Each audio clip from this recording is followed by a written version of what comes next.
2016년 CES 거대한 변화의 서막이 올랐습니다. 무대 위에 오른 젠슨 황 최고 경영자가 입을 떼는 순간 장내는 찬물을 끼얹은 듯 조용해졌습니다.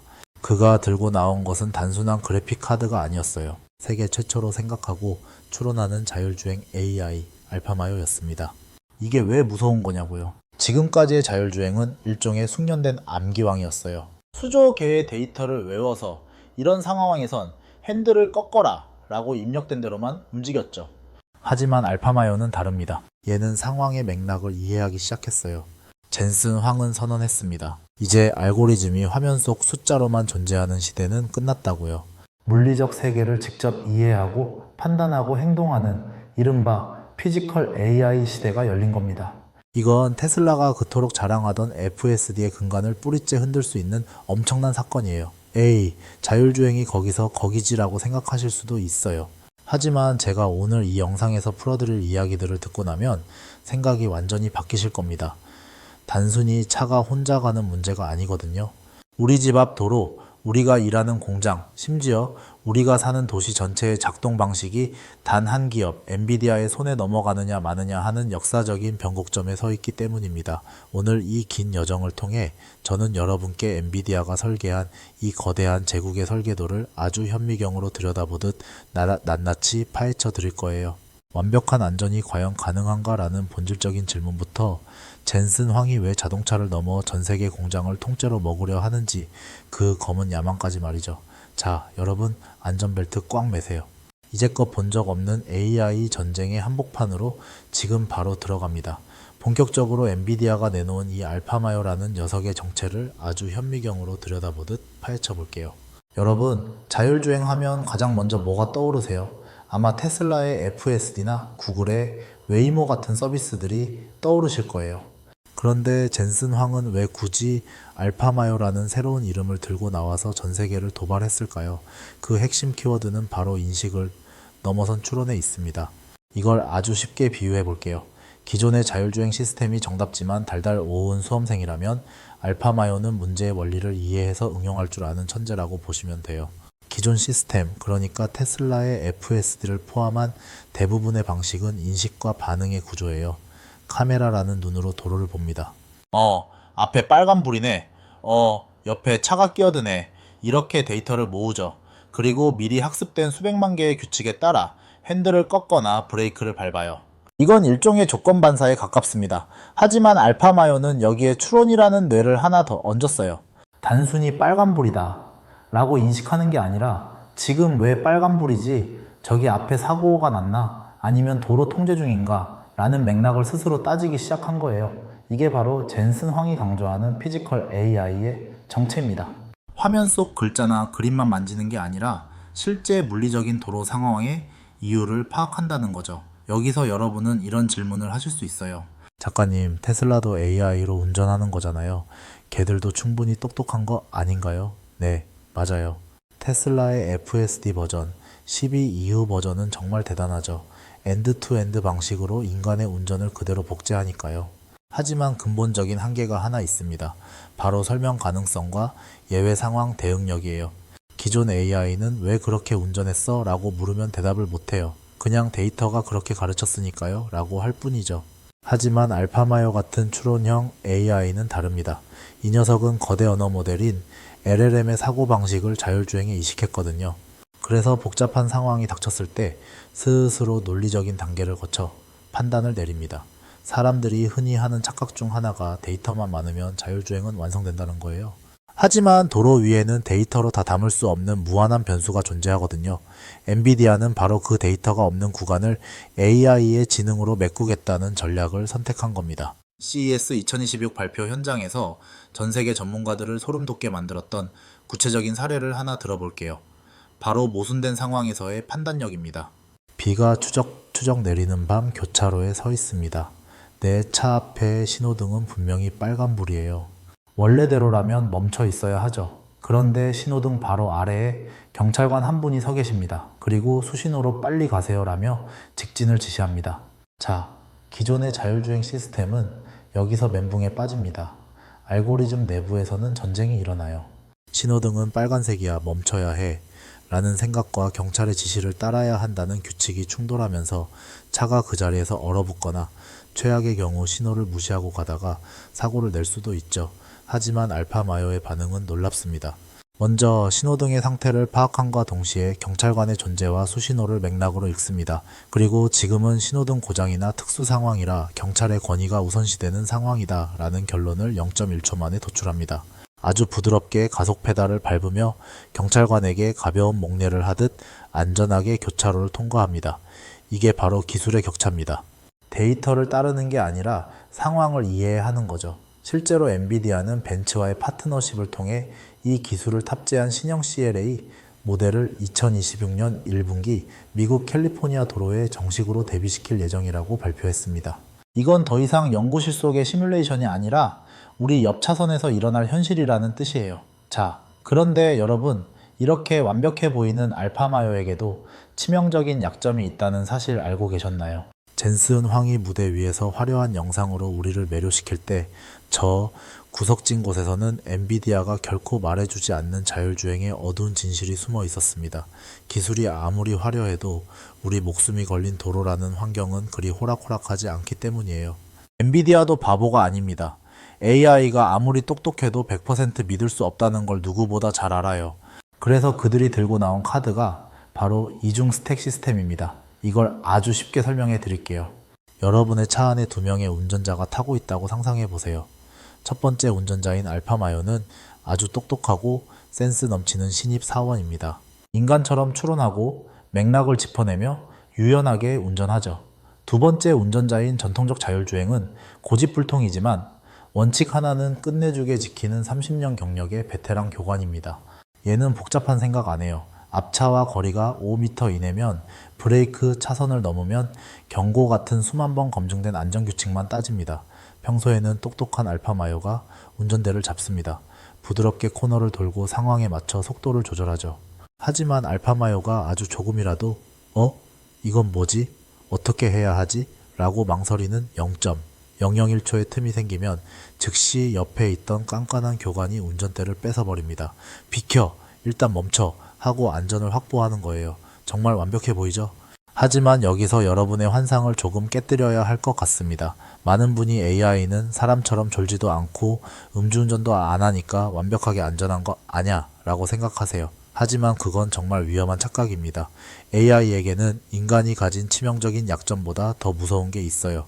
바로 엣지 케이스입니다. 엣지 케이스란 AI가 단 한 번도 학습해보지 못한 상상을 초월하는 돌발 상황을 말해요. 예를 들어볼까요?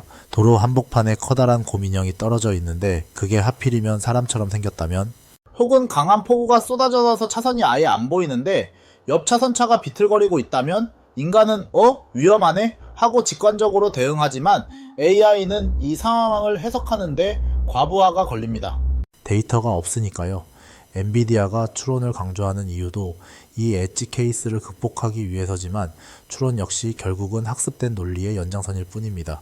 즉, 완벽한 지능이 곧 완벽한 안전을 보장하지는 않는다는 게 자율주행 업계의 뼈아픈 진실이에요.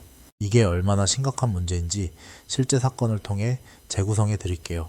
불과 얼마 전인 2025년 12월 자율주행의 성지라 불리는 샌프란시스코에서 정말 기괴한 일이 벌어졌습니다. 구글의 웨이모 로보택시 여러 대가 좁은 골목길에서 갑자기 엉켜버린 거예요. 좁은 일방통행로에서 맨 앞에 차량이 도로 공사로 막힌 길을 마주합니다. 차는 유턴을 시도하려다 좁은 공간 때문에 가벼운 접촉 사고를 냈죠. 그런데 문제는 그 뒤였습니다. 뒤따라오던 다른 로보택시 서너 대가 이 상황을 보고 멈춰섰는데 얘네들이 집단 멘붕에 빠진 거예요. 앞차가 사고 났네? 그런데 길은 막혔고 나는 뒤로 가야 하나? 하지만 뒤에도 차가 있네? 결국 차량들은 마치 렉이 걸린 컴퓨터처럼 그 자리에 멈춰서서 몇 시간 동안 도로를 완전히 마비시켰습니다. 설상가상으로 그날 밤 인근 지역에 정전이 발생해 신호등이 꺼지자 상황은 지옥으로 변했습니다. 자율주행 차들은 꺼진 신호등 앞에서 신호 데이터가 없다라는 이유로 교차로 한복판에 멈춰섰고 수백 대의 차량이 엉켜 도시 전체가 거대한 주차장이 되어버렸죠. 이 사건은 우리에게 아주 중요한 교훈을 줍니다. 아무리 뛰어난 칩과 소프트웨어가 있어도 현실의 무질서를 AI가 100% 통제하기엔 아직 역부족이라는 거예요. 자, 여러분, 도로 위에서의 자율주행이 이렇게 어렵고 험난하다면 엔비디아는 도대체 왜 여기에 수조 원을 쏟아붓고 있는 걸까요? 젠슨 황의 머릿속에는 자동차보다 훨씬 더 거대하고 훨씬 더 돈 냄새가 진동하는 진짜 목적지가 따로 있었습니다. 그곳은 바로 전 세계의 공장입니다. 엔비디아가 그리는 거대한 제국은 도로 위에만 있는 게 아니거든요. 디지털 트윈은 산업한 심즈라고 보시면 됩니다. 현실에 존재하는 거대한 자동차 공장, 물류 창고, 심지어 도시 전체를 나사 하나 전선 한 가닥까지 똑같이 복제해서 가상세계에 옮겨놓는 거예요. 현실 공장에서 로봇팔이 1도만 움직이면 가상세계의 로봇팔도 똑같이 1도 움직입니다. 말 그대로 쌍둥이인 거죠. 엔비디아가 왜 이걸 하냐고요? 바로 실패 비용을 0으로 만들기 위해서입니다. 현실에서 공장 라인을 한번 바꾸려면 수십억 원의 비용과 몇 달의 시간이 걸리죠. 하지만 디지털 세계에서는 마우스 클릭 몇 번으로 수만 번의 시행착오를 겪어볼 수 있습니다. 젠슨 황은 바로 이 시간과 비용을 팔고 있는 거예요. 이게 얼마나 무시무시한 기술인지 BMW의 사례를 들어볼게요. BMW는 최근 헝가리에 신규 전기차 공장을 세웠습니다. 그런데 놀라운 건 실제 공장에 첫 삽을 뜨기도 전에 가상세계에서 이미 공장을 완공하고 가동을 시작했다는 거예요. 가상세계 속 BMW 공장에서 수백 대의 로봇팔이 분주하게 움직입니다. 그런데 갑자기 로봇팔 하나가 옆에 있는 작업대와 살짝 부딪힙니다. 엔지니어들은 즉시 가상세계에서 코드를 수정합니다. 로봇팔의 궤적을 3cm만 옆으로 옮기죠. 이 과정을 통해 BMW는 생산 계획 효율성을 무려 30%나 향상시켰다고 해요. 실제 공장을 멈추지 않고도 단 하나의 나사못도 낭비하지 않고도 가장 완벽한 생산 라인을 찾아낸 거죠. 2026년 기준 전 세계 디지털 트윈 시장 규모는 약 300억 달러에 이를 것으로 전망됩니다. 엔비디아가 그래픽 카드 회사에서 산업 플랫폼 회사로 변신하려는 이유가 명확하죠? 그런데 말입니다. 이 모든 거대한 소프트웨어와 가상세계를 실제로 돌리려면 상상을 초월하는 수준의 연산 능력이 필요하지 않을까요? 그래서 엔비디아가 준비했습니다. 2026년 하반기 전 세계 반도체 시장의 판도를 완전히 끝내버릴 끝판왕 베라 루빈입니다. 엔비디아는 칩의 이름을 지을 때 위대한 과학자의 이름을 빌려오곤 하죠. 우주의 암흑물질 존재를 증명한 천문학자 베라 루빈의 이름을 땄습니다. 젠슨 황은 이 이름을 통해 이제껏 너희가 본 AI는 시작일 뿐이야 라고 말하고 있어요. 베라 루빈은 2026년 CES에서 공개된 사양을 보면 블랙웰 대비 AI 추론 성능은 최대 5배, 학습 성능은 3.5배나 강력해졌습니다.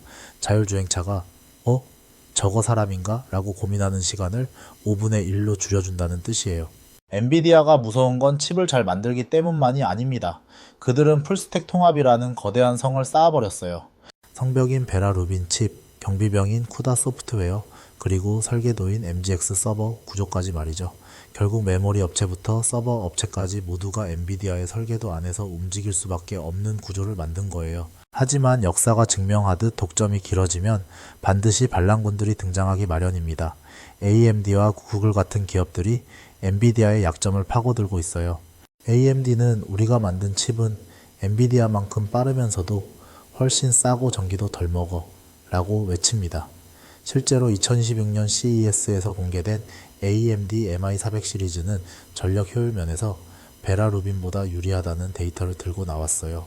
구글은 브로드컴과 손잡고 자기들 서비스에 딱 맞는 TPU 칩을 직접 만들기 시작했습니다. 챗GPT의 라이벌인 엔트로픽은 이미 엔비디아 칩 대신 구글의 TPU를 쓰기로 계약했죠. 여기에 삼성, 인텔, 구글 등이 뭉친 UXL 재단은 특정 기업의 기술에 종속되지 않는 개방형 표준을 만들고 있습니다. 쿠다라는 감옥에서 개발자들을 탈출시키겠다는 전략이죠. 이제는 엔비디아 외에는 대안이 없다가 아니라 엔비디아 대신 쓸 수 있는 옵션이 많아졌다는 게 핵심입니다. 자, 이제 마지막 장입니다. 우리가 누리는 이 눈부신 AI 기술 뒤에는 인류가 감당해야 할 보이지 않는 계산서가 비싸게 청구되고 있습니다. 자, 첫 번째는 전력입니다. 2030년이 되면 미국의 AI 데이터 센터들이 모든 전통 제조업을 합친 것보다 더 많은 전기를 쓸 것이라는 분석이 나옵니다. 우리가 오늘 날씨 어때? 라고 가볍게 물을 때마다 어딘가에서는 거대한 발전소가 쉴 새 없이 돌아가고 있습니다. 두 번째는 독점의 리스크입니다. 엔비디아가 2025년 말에 AI 스타트업 그룹을 사실상 흡수한 사례처럼 그들은 반독점 규제를 피하기 위해 교묘한 방식을 사용하고 있습니다. 하나의 기업에 전 세계의 지능이 의존하게 되는 것은 거대한 위험입니다.